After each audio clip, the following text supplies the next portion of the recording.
ધન્ય છે મારી માને દીકરાને જગાડ્યો. ઉગા બેટા ઉભો થાજો, તાર બાપુ બોલાવે.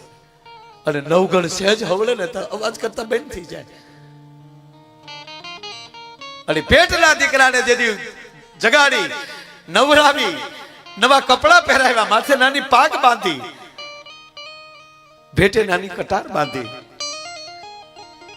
અને માનો પ્રેમ તો જોઈ લેજો મિત્રો. પોતાની મસેથી લઈ થોડીક મસ આંજણ થોડુંક આંખેથી લઈ અને ધીમે દીન ઉગાને ટીલું કર્યો. નકર ખબર છે કે પાછો નથી આવવાનો. છતાં માનો પ્રેમ જોગ મારા દીકરાને કોઈ નજર ન લાગી જાય. માં દેવકી વગર કૃષ્ણ ન મળે, જનેતા વગર ઉગો હોનબાઈ જેવા ઉગો ન મળે. તમે કલ્પના તો કરો, દેવાજ પોતે તો હુકમ કરી નાખ્યો તો જાઓ જેને ઉછેરીને મોટો કરી છે નવઘરને મોકલી દેજો અને રાહ રાખીને વાત કરજો. એટલી જ વાત હતી ને સાહેબ. થડક ઉથડક અહીંયા થતું હતું દેવાજ પોતાને. કેમ થશે સમજાશે? કેમ થશે? પણ કહેવા ગયો એ માનું હયું કે જેથી કેવું બન્યું છે. અમારા રાવત બાપુએ તો દેવાય તાતાના ઘરના હોનબાઈ માને માં પાર્વતીની જોડે મૂકી દીધા છે. હે આઈ રાણી, હે ભગવતી, તું કેવડી મહાન છો. ભગવાન શિવે ગણપતિનું મસ્તક શિરછેદ કર્યું તેદી માં પાર્વતી ધીરજ મૂકી દીધી હતી. માં પાર્વતી તેદી એટલું બોલ્યા હતા, જે બન્યું હોય તે મારા દીકરાને હજેવન કરો નહીતર બ્રહ્માંડનો કોળિયો કરી નાખીશ. તેદી શિવ ધ્રુજી ગયા હતા અને બ્રહ્મા અને વિષ્ણુને મળ્યા અવાજ કરવા. વિષ્ણુ જટ જાઓ, જે હામો મળે એનું માથું લાવો, પણ આને હજેવન કરો. પણ રાવત બાપુએ તો એવું કીધેલું, ધન છે આઈ રાણી તને. જેમ પાર્વતીના પતિએ એના દીકરાનું મસ્તક કાપ્યું એમ આઈ રાણીના પતિએ એના દીકરાનું મસ્તક કાપ્યું. કૈલાસ થી લઈને ગીરના નેહડા સુધી આડીદર બોડીદર સુધી એમ કહેવાય કવિએ હરખાવી દીધું કે હે ભગવતી, હે આઈ રાણી.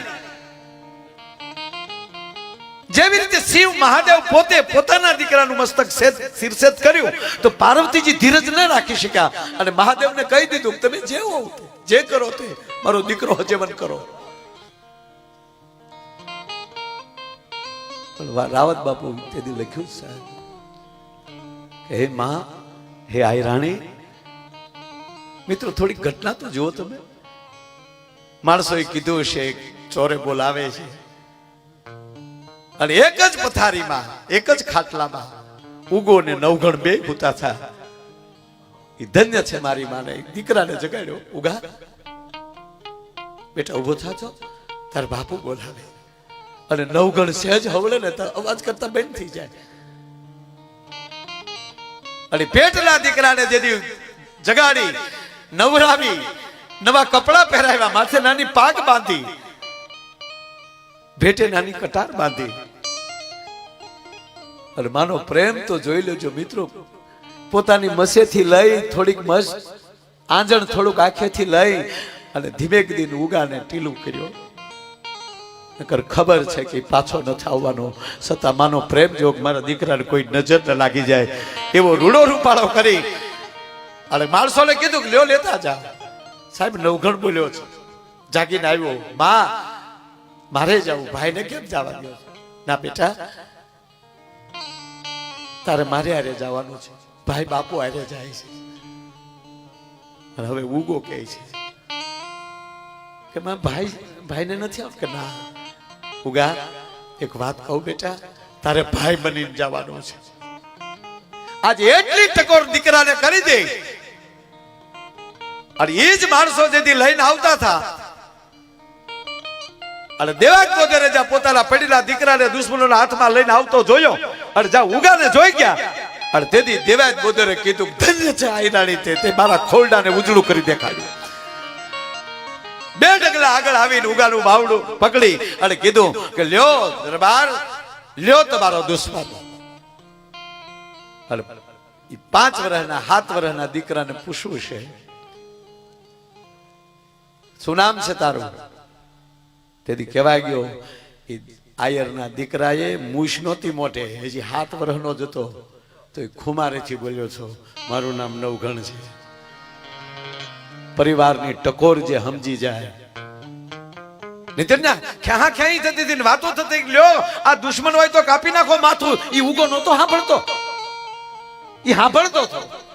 લ્યો દેવાય હતા તમારો દીકરો ન હોય અને દુશ્મન જ હોય તો વાટી નાખો માથું. તેથી સાહેબ ઉગાએ ઈશારો કર્યો હતો બાપને, ઊંધું ખોઈ ગયો માથું ઝુકાવીને. હું કામ કે મારી આંખ મારા બાપ ઉપર જાય તો મારા બાપનો હાથ ધ્રુજી જાય અને ઘા હરખો નહીં થાય તો. અને તેથી ઉગો હેઠું માથું કરીને એટલું કીધું કે આયર મુજાસો છું, હું આયરાણીનું ધાવણ ધાવીને મોટો થયો છું, કરો ઘા અને તમારો આશરા ધર્મ પાળી લ્યો. સાહેબ મારો કહેવાનો અર્થ ઈ છે, દીકરી 7 વર્ષનો છોકરો ઓહલાવીને ઉભો રહ્યો, ઈ મારા બાપા ખોટું કહે છે, ભાઈ તો એક ગજે હું તો આખું હેઠું પડી જાય. વાત આ એ માટે કરું કે હાલવા શીખો ને સમજણા થાવ ને ત્યાંથી લઈને મરો ત્યાં સુધી ઈ જિંદગીમાં ન ભૂલતા તમે કોણ છો, ઈ તમારે કેમ જીવાય. સાહેબ હા આજે દ્વારકાના ધામમાં આવ્યા છો એવી પ્રતિજ્ઞા લેજો કે અમે હપીને રહેશું. હપ છે જ, આ હપ દેખાડે છે ને બધાને. આજે એટલી હાજરી જે છે એ બધાનો હપ દેખાડે. આનાથી અનેક ગણો પ્રેમ વધે, ભાવ વધે.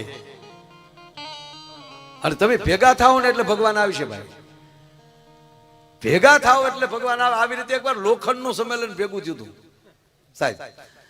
લોખંડનું સંમેલન, લોખંડની નાચ તો હોય જ ને. હા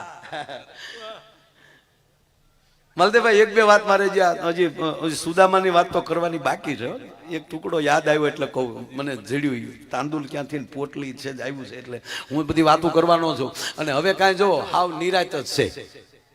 રાસ તો હવારે છે બરાબર, અને બધા અહીંયા હામું આવી રીતે જાગરણ કરવાનો સમય આવ્યો છે.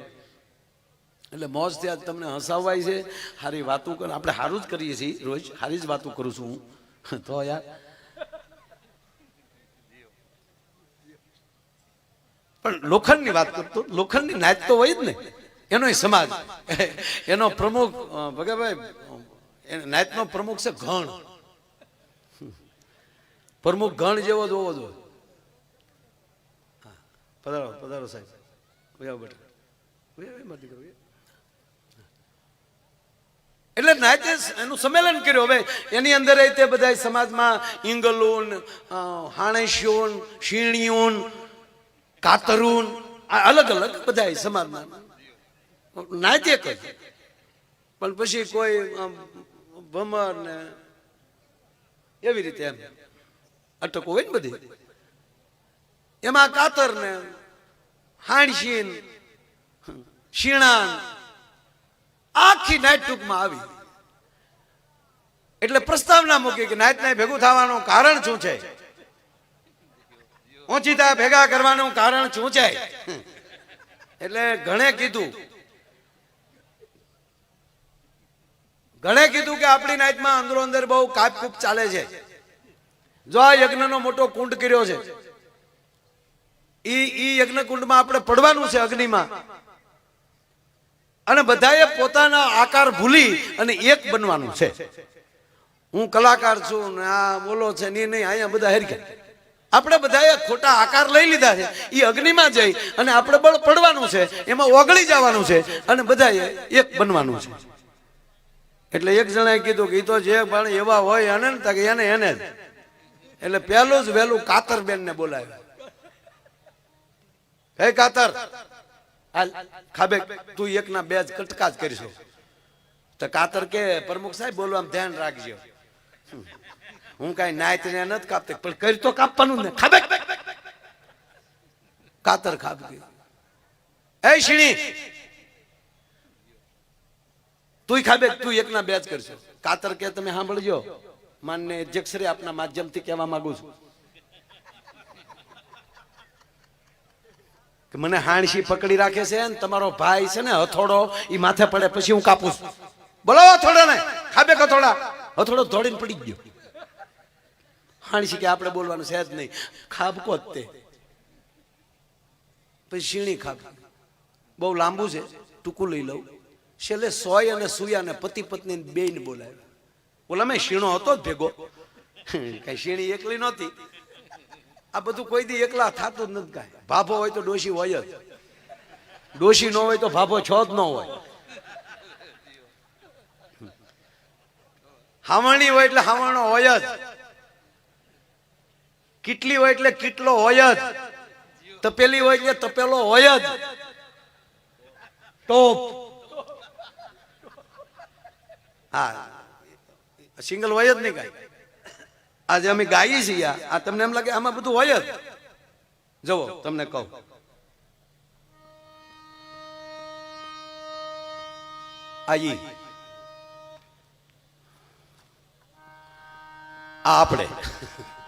આપણે ધોરા જેવા હોય. તું કહેતો બેટા ઈ આપણે એને નરખર કહેવામાં આવે. સુરમા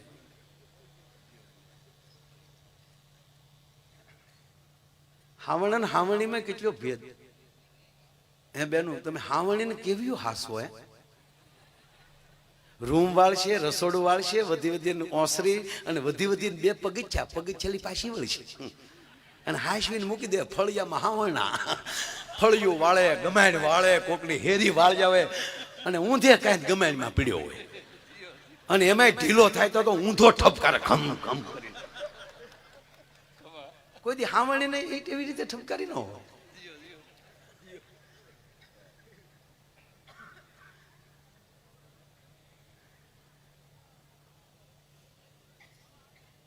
ટૂંકમાં તમામ હતા એ બધા અગ્નિકુંડમાં પડ્યા અને છેલ્લે ઘણ પણ પડ્યો અને તમામ લોખંડ પીગળ્યું. અને તમને પગે લાગીને કહું બાપ, જ્યાં સુધી અંદરથી નહીં પીગળો ત્યાં સુધી એક નહીં થઈ શકો. પીડા એક કરી દેશે, પીડા એક કરે છે. અને મુળભાઈ સાહેબ બન્યું એવું, એ તમામ લોખંડ પીગળી ગયું, પોતાના આકાર મૂકી દીધા અને એનો થંભ બન્યો.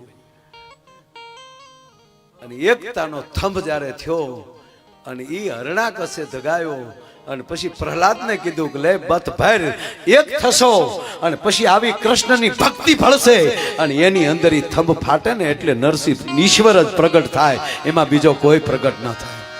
આજ લાગે છે આ દ્વારકાધીશ પ્રગટ થયો છે, આપણી ભેળો જ હોય છે. ભગવાન દ્વારકાધીશ, હું જાહેરમાં ઘણીવાર બોલ્યો છું કે આ દ્વારકાધીશની એવડી કૃપા છે કે અહીંયા આવ્યા હોય અને સમય ન હોય, હવે નવરા ધૂપ જ હોય પણ કદાચ નીકળવું પડતું હોય, કઈક કામ એવું આવી ગયું નીકળવું પડે તો અહીંયા પહોંચ્યા પછી દર્શન કર્યા વગર પાછું જવું પડે તો જરાય રજ ન કરતા કેવલ એની ધજાના દર્શન કરી લે છો ને તોય તમારી આબરૂનો ધજાગરો કોઈ દી નહીં થવા દે મારો બાપ. ઈ દ્વારકાધીશ.